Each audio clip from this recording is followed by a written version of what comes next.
नमस्कार साथियों। आज के जो इस वीडियो के अंदर हम अरस्तू के न्याय सिद्धांत को समझेंगे।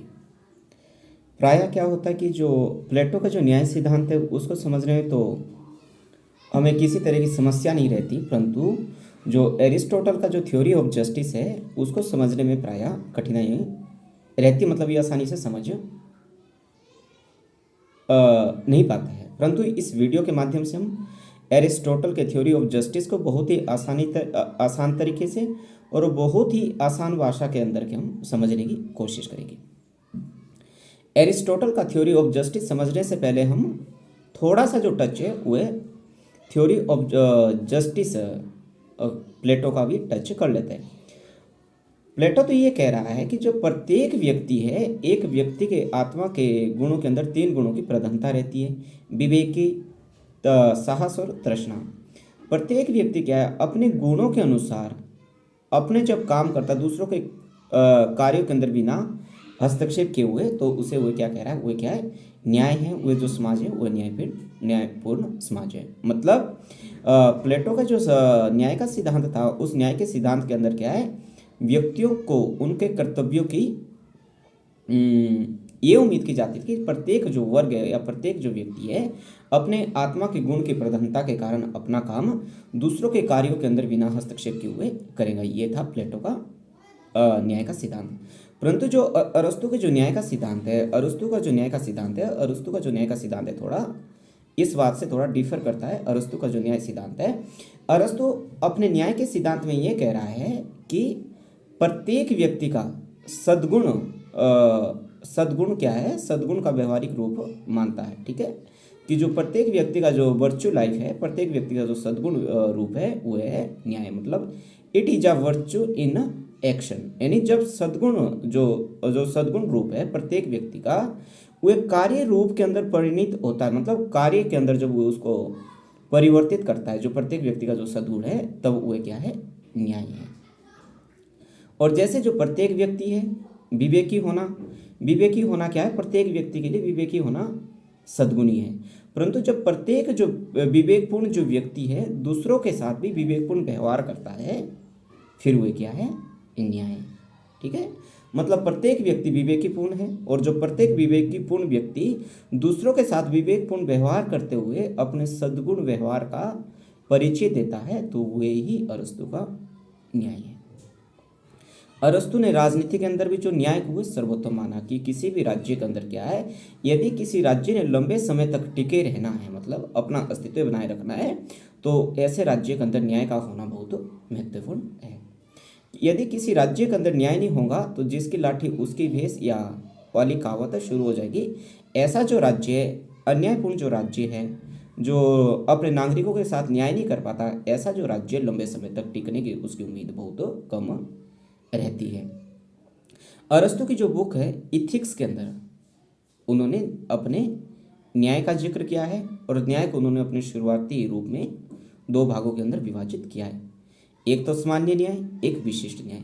विशिष्ट न्याय को भी उन्होंने फिर से दो भागों के अंदर वितरित किया है। एक तो आपका संशोधनात्मक न्याय और एक वितरणात्मक न्याय। संशोधनात्मक न्याय को उन्होंने फिर दो भागों के अंदर बांटा है, ऐच्छिक और अनैच्छिक। ये है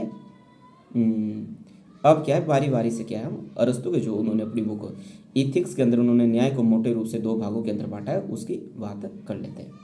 सामान्य न्याय के अंदर अरस्तु कहता है कि जो संपूर्ण सत्य का, ये जो सामान्य न्याय है ये संपूर्ण सत्य का नाम है, जो संपूर्ण सत्य है उसका नाम है। अर्थात अच्छाई के सब कामों तथा सद्गुणों या समग्र सदुता का ये नाम है। मतलब जितने भी तरह के हम अच्छाई करते हैं, जितने भी तरह के हमारे अंदर सद्गुण है, ये क्या है, एक सामान्य न्याय है। मतलब ऐसा न्याय जो क्या है, जिस न्याय से क्या है, समाज का भला होने वाला है। जो व्यक्ति अपने सद्गुणी व्यवहार से ना केवल अपना बल्कि अपने साथ साथ सोशल वेलफेयर भी करता है, समाज का भला करता है, या अपने सद्गुणी लाइफ के माध्यम से क्या है, दूसरों के साथ भी वो विवेकपूर्ण व्यवहार और सद्गुणी व्यवहार करता है। यह है अरस्तु का न्याय सिद्धांत। विशिष्ट न्याय के अंदर ये कह रहा है, जो विशिष्ट न्याय है ये भी अपने आप में एक सद्गुणी सामान्य न्याय का ही एक भाग है। विशिष्ट न्याय क्या है? सामान्य न्याय का ही भाग है। विशिष्ट न्याय के अंदर अरस्तु ये कह रहा है कि जो राज्य के अंदर जो अलग अलग जो सेवाएं हैं, राज्य जब किसी को रिगार्ड देता है, किसी को रिस्पेक्ट देता है, या धन का वितरण हुआ करता है, या राजनीतिक पद हुए देता है, राज्य का जो व्यवहार है, अपना व्यवहार करते हुए जो राज्य है, किसी भी तरह की उसने असमानता का व्यवहार करना है, किसी भी तरह का उसने भेदभाव नहीं करना है। यदि राज्य राजनीतिक पद देते समय हुए व्यक्तियों के साथ भेदभाव करता है तो जो ऐसा राज्य है वह अन्यायपूर्ण राज्य होगा, और जो ऐसा राज्य लंबे समय तक टिक नहीं पाएगा। जो राज्य ने सभी व्यक्तियों के साथ किया है, यदि न्यायालय के अंदर या किसी दूसरे कामों के अंदर धन का वितरण भी करना है तो उसको अनुपातिक वितरण के अंदर उसको करना, मतलब जितना किसी की क्षतिपूर्ति हुई है, मतलब जितना किसी को धन का जरूरत है, जितना उसका अधिकार है, प्रत्येक व्यक्ति को उसकी क्षमता के अनुसार क्या राज्य को देना चाहिए। ठीक है, इसको भी हुए क्या है आगे दो भागों के अंदर विभाजित करते हैं। एक तो वितरणात्मक न्याय और दूसरा संशोधनात्मक न्याय। वितरणात्मक न्याय के अंदर अरस्तु ये कह रहे हैं कि जो राज्य ने जो ऐसे पद जो उसने अपने नागरिकों को देने हैं, राजनीतिक पद उसने देना है, सेवाओं का कोई बड़ा पद उसने देना है, सम्मान उसने देना है, या पुरस्कार उसने बांटना है, ऐसी परिस्थिति में जो राज्य ने अपने व्यक्तियों के साथ किसी भी तरह का कोई भेदभाव नहीं करना है। यदि राज्य वैसा करता है तो वह राज्य न्यायपूर्ण राज्य नहीं हो सकता है। इसे अरस्तु कहते हैं वितरणात्मक न्याय। संशोधनात्मक न्याय के अंदर अरस्तु ये कह रहे हैं कि प्रत्येक व्यक्ति को यदि वह अच्छाई करता है तो उसको उससे सम्मानित किया जाना चाहिए। यदि व्यक्ति अपने व्यवहार के माध्यम से समाज को नुकसान पहुंचाने का काम करता है, समाज को क्या है गलत दिशा की तरफ ले जाने का प्रयास करता है, तो ऐसे व्यक्ति को उसी अनुपात के अंदर उसको दंडित भी किया जाना चाहिए। मतलब उसके जो जीवन को है वो संशोधन करने की बात क्या है अरस्तु कह रहे हैं। मतलब यदि कोई व्यक्ति किसी व्यक्ति को नुकसान पहुंचा रहा है तो ऐसे व्यक्ति को क्या है मतलब आवश्यक रूप से क्या दंडित होना चाहिए। और यदि व्यक्ति क्या है अपने व्यवहार से समाज का भला कर रहा है, सोशल वेलफेयर कर रहा है, तो ऐसे व्यक्ति को क्या है पुरस्कृत किया जाना चाहिए। ये कह रहे हैं अरस्तु। और अरस्तु ये कह रहे हैं कि जब आप संशोधनात्मक वितरणात्मक न्याय के अंदर, जो वितरणात्मक न्याय के अंदर क्या है कि आपको जब आप धन का वितरण कर रहे हैं, धन का वितरण करते हुए भी आपको अनुपातिक के अंदर इसको करना है कि प्रत्येक व्यक्ति को, मान लो किसी व्यक्ति की चोरी हो गई है, जितनी किसी व्यक्ति के घर से चोरी हुई है उस चोरी के अनुपात में जो उसका पैसा बनता है उसी अनुपात में उस व्यक्ति को वह धनराशि मिलनी चाहिए। ये है अरस्तु का वितरणात्मक जस्टिस। संशोधनात्मक के अंदर यदि कोई व्यक्ति अच्छा काम करता है उसको आपने सम्मानित करना है, यदि कोई व्यक्ति बुरा काम करता है तो ऐसे व्यक्ति को आपने दंडित करना है। ये अरस्तु का आपका संशोधनात्मक न्याय। परंतु संशोधनात्मक न्याय को भी जो अरस्तु ने आगे दो भागों के अंदर विभाजित किया है, एक तो ऐच्छिक है, एक अनैच्छिक है। ऐच्छिक के अंदर कह रहा है कि यदि कोई व्यक्ति अपनी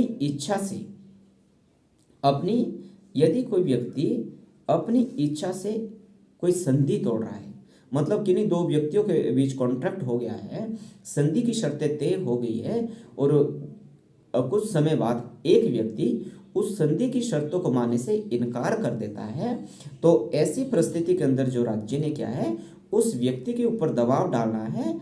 ये दबाव डालना कि आप दोनों के बीच जो कॉन्ट्रैक्ट हुआ है, संधि हुई है, आप दोनों ने उनका पालन करना है। ये था हमारा उसका ऐच्छिक, मतलब संधि करने वालों संधि तोड़ने वालों पर यह दबाव डालना कि वे संधि की शर्तें मान लें। दूसरा है अनैच्छिक संशोधनात्मक अनैच्छिक न्याय। मतलब यदि कोई व्यक्ति दूसरों को हानि पहुंचा रहा है तो ऐसे व्यक्ति को क्या है दंडित किया जाना चाहिए। ऐसे समय में ऐसे व्यक्ति के साथ मतलब उसको बख्शा नहीं जा सकता। ऐसे व्यक्ति को क्या है साथ उदारवादी व्यवहार नहीं किया जा सकता। यदि कोई व्यक्ति क्या है दूसरे व्यक्ति को नुकसान पहुंचा रहा है, समाज को नुकसान पहुंचा रहा है, सोशल लॉ एंड ऑर्डर को डिस्टर्ब करने की कोशिश कर रहा है, तो ऐसे व्यक्ति को क्या है आवश्यक रूप से दंडित किया जाना चाहिए। ये था अरस्तु का न्याय सिद्धांत। ठीक है, अब प्लेटो और अरस्तु के अंदर यदि हम कंपैरिजन थोड़ी कर लें, जो प्लेटो का जो न्याय सिद्धांत था, प्लेटो का जो न्याय सिद्धांत था कर्तव्य मूलक था, मतलब प्रत्येक व्यक्ति ने अपना कर्तव्य करना है, और प्लेटो के न्याय सिद्धांत के अंदर किसी भी तरह का कोई अधिकार हमें देखने को नहीं मिलता है। प्लेटो का जो न्याय सिद्धांत है इसमें कार्यों का विभाजन था, मतलब प्रत्येक व्यक्ति के आत्मा के 3 गुण होते हैं, और 3 गुण जो उसके विवेक, साहस और तृष्णा, वे अपने इस हिसाब से कार्य का क्या है, अपने अपने जब कार्य करेंगे, विवेकी अपना काम करेगा, साहसी व्यक्ति अपना काम करेगा, और उत्पादक जो जिसके अंदर तृष्णा होगी वो अपना ट्रेड, कॉमर्स एंड एग्रीकल्चर का काम करेगा। तो वो क्या है, प्लेटो का न्यायपूर्ण सिद्धांत है। और जो अगली बात है, प्लेटो के जो न्याय के सिद्धांत के अंदर उसमें कोई कानूनी जिक्र नहीं किया है, परंतु अरस्तु का जो न्याय सिद्धांत है, अरस्तु का न्याय सिद्धांत कर्तव्य मूलक नहीं बल्कि अधिकार मूलक है। जब अरस्तु ये कह रहा है कि वितरणात्मक न्याय के अंदर क्या है, प्रत्येक व्यक्ति को जितनी उसकी क्षति हुई है उतनी भरपाई राज्य को करनी चाहिए। अरस्तु का जो न्याय सिद्धांत है वो अनुपातिक समानता में विश्वास रखता है, मतलब अनुपातिक समानता के अंदर विश्वास रखता है, और अरस्तु के जो न्याय के अंदर है वो कानून की बात की गई है। अरस्तु के जो न्याय सिद्धांत में हुए ये कह रहा है कि वे राज्य ही अधिक न्यायप्रिय हो सकता है जिसका जो शासन है वह मध्यम वर्गीय लोगों द्वारा संचालित किया जाता है। जो राज्य मध्यम वर्गीय द्वारा संचालित किया जाएगा, ऐसे राज्य क्या होगा, न्यायपूर्ण राज्य होगा। और अपने न्याय का जो सिद्धांत अरस्तु ने अपने इथिक्स बुक के अंदर दिया हुआ है। Thank you.